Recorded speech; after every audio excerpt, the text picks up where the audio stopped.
Bueno, buenas tardes a todos y a todas. Antes de comenzar, quería dar las gracias a Incuna por la oportunidad de permitirme estar aquí para asistir a estas jornadas y presentar este trabajo que, bueno, como podéis ver en pantalla, su nombre es Viajar en un transatlántico, el medio de transporte para la emigración asturiana, 1870. Vale. Antes compártelo y volver a compartir. A ver. ¿Sí se ve? ¿Está compartiendo? Pues no toques. No toco nada. Vale, bueno, pues eso, como decía, voy a presentar esta comunicación sobre viajar en un transatlántico. Uy.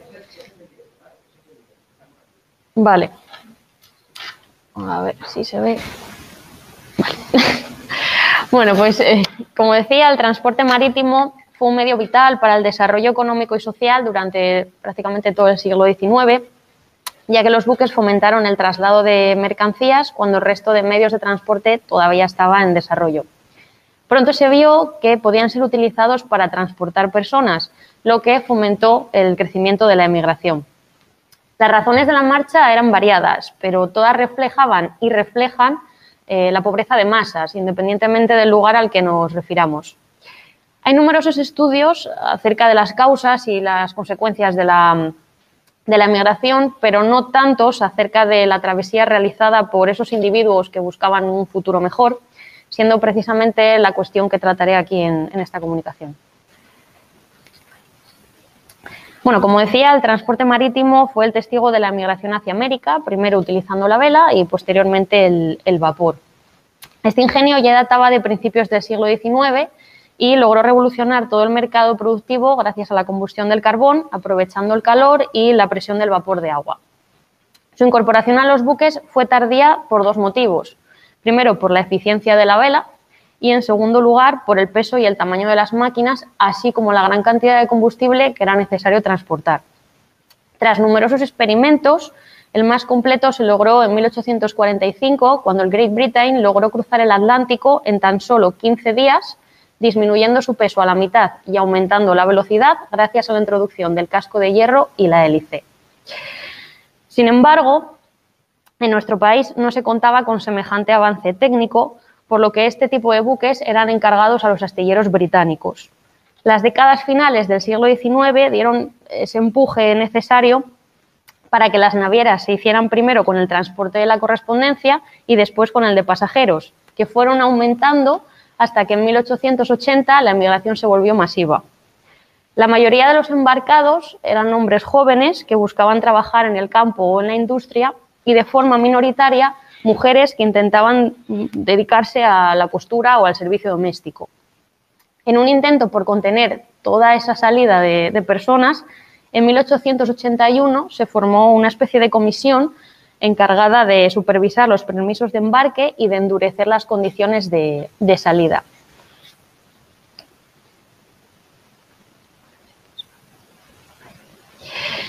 En torno a esas fechas, ingleses y franceses estaban compitiendo por construir un tipo de embarcación de gran tamaño y de lujos a bordo, que llevara grandes lujos a bordo, que fue conocido como el transatlántico.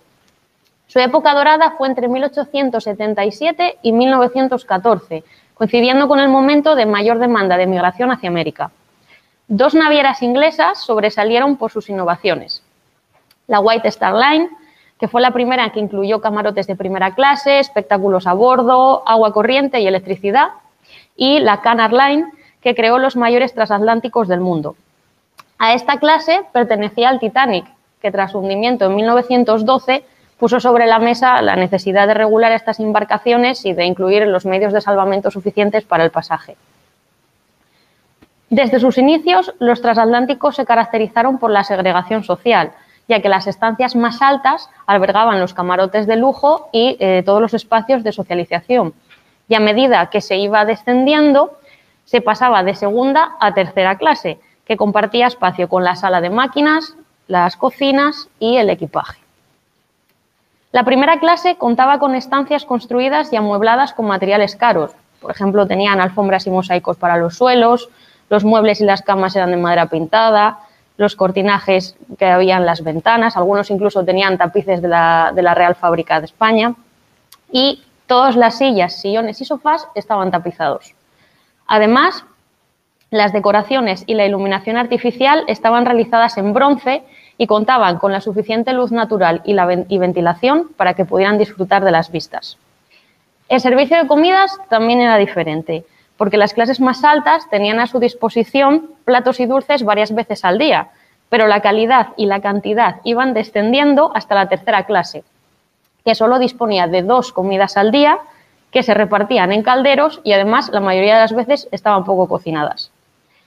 El estilo recargado de todas estas estancias iría desapareciendo a lo largo del siglo XX en una búsqueda por mayor sencillez y seguridad, de tal forma que la madera desapareció totalmente y fue sustituida por el hierro, el bronce o el acero, incorporando nuevas medidas de higiene además. En España, todo esto se sumó a la promulgación de la Ley de Migración en 1907, que ayudó a proteger a los emigrantes frente a los abusos que solían producirse por parte de las navieras y reducir el número de documentos necesarios para presentar en el embarque. De todas las navieras que existieron en nuestro país, la única que logró competir en el comercio internacional fue la Compañía Transatlántica, fundada por Antonio López en 1881. Sus buques fueron conocidos por su riqueza constructiva y ornamental, destacando los 2 que pongo ahí, el Reina Victoria Eugenia y el Infanta Isabel de Borbón, los 2 encargados a la industria naval británica para intentar competir en ese comercio internacional. Por resumir un poquito, ambos contaban con 7 calderas de vapor, contaban con una chimenea, con el casco metálico, 2 mástiles y una cuestión bastante interesante, 250 camarotes de clase especial, 146 de primera, 86 de segunda y sollados para hasta 1.800 emigrantes. La mayor innovación de estos barcos fue que podían hacer el recorrido Cádiz-Montevideo con escala en Santa Cruz de Tenerife en tan solo 13 días de viaje. Ninguno de ellos llegó a hacer escala en Asturias. Solo a partir de 1920 llegaron al puerto de Gijón buques de menor capacidad, pero de igual riqueza constructiva. En Asturias, la navegación siempre ha tenido un papel predominante, dada la complicada orografía del territorio. La salida hacia el continente americano fue un hecho frecuente desde el siglo XVII, aunque alcanzó mayor importancia desde mediados del siglo XIX. Inicialmente, los emigrantes realizaban el viaje en barcos de vela de construcción local, sin servicio regular, en un viaje que podía durar hasta 75 días.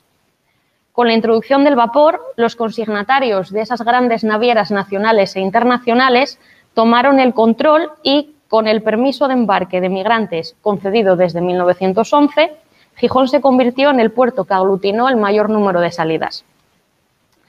Esta ciudad ya había marcado un hito con anterioridad, porque en 1858 se matriculó el primer vapor, que fue apodado Jovellanos, y que realizó su primer viaje hasta La Habana con 430 pasajeros. Por desgracia, el proyecto no tuvo continuidad y los emigrantes tuvieron que embarcarse en Vigo, en Santander, hasta que se abrió el puerto del Musel. Para hacerse una idea, solo entre 1884 y 1930 se cuantifica la salida aproximada de 250.000 asturianos, cuyo destino preferente fue Cuba. Por todo ello, no es de extrañar que se haya calificado a la migración asturiana como el fenómeno más importante de la región en época contemporánea. Las causas fundamentales de esa marcha eran la superpoblación y la falta de medios para mejorar una industria y agricultura que se encontraban atrasadas. La mayoría de los jóvenes, en este caso, pertenecían al medio rural.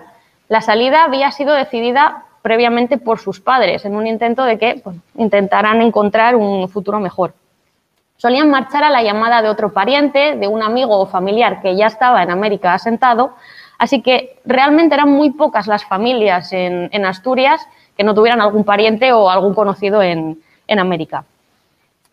El primer paso para hacer las Américas era poseer los documentos necesarios para comprar el pasaje. Por un lado, la licencia, que se obtenía con el permiso de los padres, de los hermanos o del esposo. Por otro lado, la fianza, que acreditaba que no había antecedentes criminales por parte del pasajero y que se estaba libre de hacer el servicio militar. Y, en tercer lugar, la obligación, que era una especie de contrato entre el emigrante y la naviera y entre esta y el gobierno, asegurando las buenas condiciones del viaje a los pasajeros. El segundo paso era disponer del dinero suficiente para comprar el billete, porque no hay que olvidar que el más barato suponía el jornal de un año, así que muchos preferían embarcar de manera clandestina. En tercer lugar, había de adquirirse una serie de efectos personales, así que al final solía fiarse el pago con la esperanza de que en un futuro bien el emigrante o su familia pudiera afrontar dicho pago. Con todo preparado, estos jóvenes iban al puerto más cercano, acompañados de algún familiar, porque hay que recordar que el 80% aproximadamente eran menores y tenían edades comprendidas entre los 11 y los 16 años. El recuerdo que tuvieran del viaje todos estos jóvenes estaría condicionado por la travesía. Durante la misma, los inmigrantes se acomodaban en literas ubicadas en los hollados, que no solían disponer ni de luz natural ni de ventilación, así que estaban repletos de ruido y de humedad. Solo disponían de una sala común, que estaba dedicada a comedor, donde se servían esas comidas que ya he comentado con anterioridad 2 veces al día, así que los que se lo podían permitir compraban cualquier cosilla en el barco. Los escasos inmigrantes que viajaban en segunda clase tampoco es que tuvieran excesivas comodidades.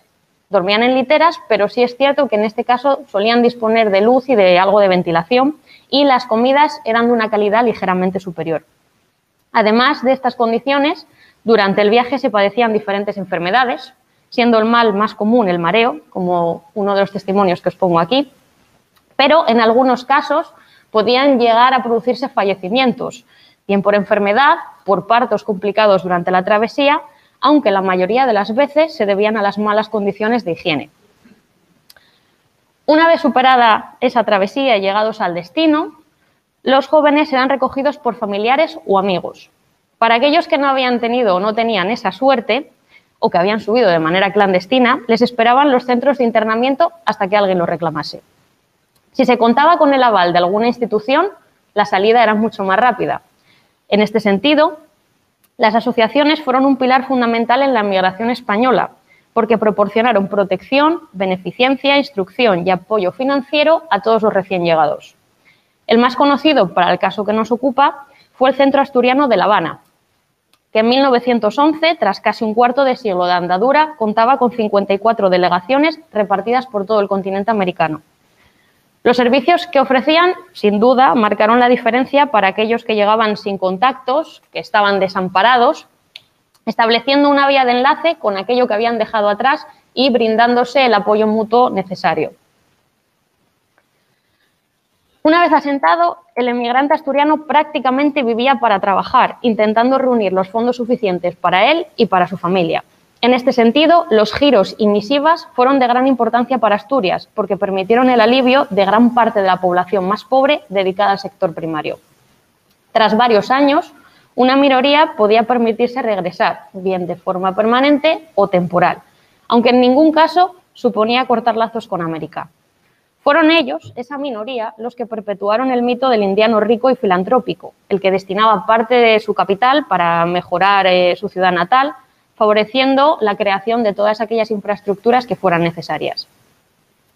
La guerra de Cuba y la repatriación de capitales fomentó a su vez una expansión económica que tuvo su repercusión aproximadamente entre 1886 y 1913, cuando nacieron numerosas sociedades industriales que facilitaron el despliegue de la región. La parte más oscura de la emigración tuvo como protagonistas a aquellos que no lograron su objetivo y que decidieron volver a su lugar de nacimiento, donde fueron duramente criticados e incomprendidos. Por este motivo, muchos prefirieron no regresar y terminaron desvinculados de su familia, generalmente avergonzados. Pero también de todos aquellos que se bajaron del barco y que nunca más se supo de ellos, bien por fallecimiento o por analfabetismo, como el caso que tenéis en pantalla. La historia nos demuestra que España siempre ha sido un país de tradición emigrante, que utilizó el transporte marítimo en los episodios fundamentales de su historia. Por este motivo, su estudio constituye una fuente de aprendizaje y refuerza nuestra identidad colectiva. Además, nos permite comprender el presente, porque no hace tantos años nuestros familiares fueron los otros en aquellos países. El viaje y las condiciones del mismo efectuado por los asturianos a finales del siglo XIX y comienzos del XX constituye un buen ejemplo para abordar todas estas cuestiones, ya que se convirtió en un fenómeno social sin precedentes que afectó a miles de personas, tanto de forma directa como indirecta, estableciendo puentes entre Asturias y América que todavía hoy aún perviven. Muchas gracias.